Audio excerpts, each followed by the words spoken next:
నా చెల్లిపోతే కొన్ని ఇబ్బంది పడతారు. కంప కనపడినారు, కంప చెప్పింది పంపిస్తారు, చెల్లించుకోండి. ముందే నాకు ఇచ్చిందే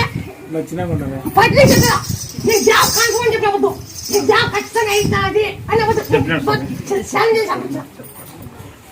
నాలుగేళ్ళు వచ్చేసి కూడా నీ తప్ప నా తప్ప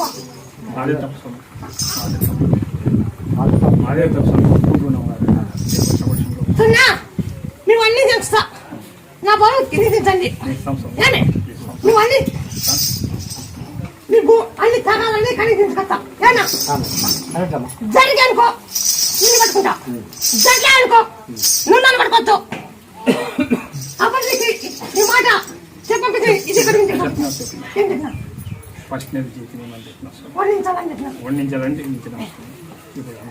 రైట్.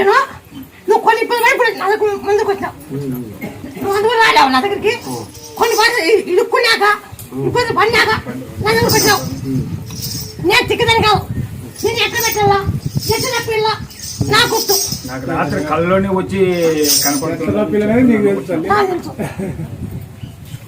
బాగా నువ్వు ఎంత పిల్లకి తెస్తే మీ పదాన్ని పిల్లకి తీసుకొస్తావు. మీ ఊర్లో ఒక 5-6 మంది జాబ్ చేశాను. మీ ఊర్లో దాని బిల్డింగ్ మంచి జావచ్చు, దాని బిల్డింగ్ కట్టాడు మంచి జావచ్చు. అప్పుడు ఊర్లో ఉంది ఆ ఉద్యోగం వచ్చినాక ఊరు పట్టుకొచ్చి కట్టింది.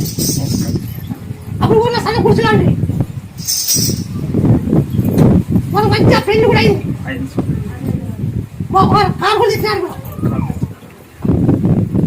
నా మీకు సాయి పెడతాను, నా పెట్టుకోవద్దని నా తప్పించుకోలేరు, నా తప్పించుకోలేరు.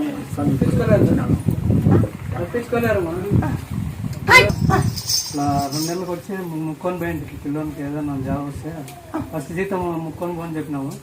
ముక్కొని పోయినాను. ఇప్పుడు 2 నెల అవుతుంది.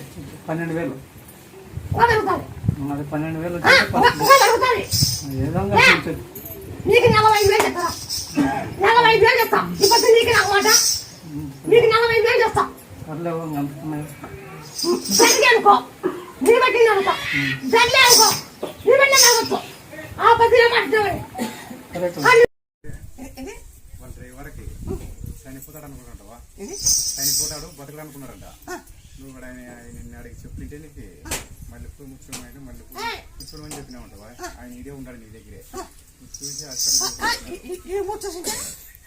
హాస్పిటల్కి వచ్చినారు గుంటకల్కల్లో. మరి ఆయనకు నిమ్మకాయ పూలిచ్చి చంపించినావు. దారులు ఆయన పేషెంట్ వచ్చినాడు వాళ్ళ డ్రైవరు.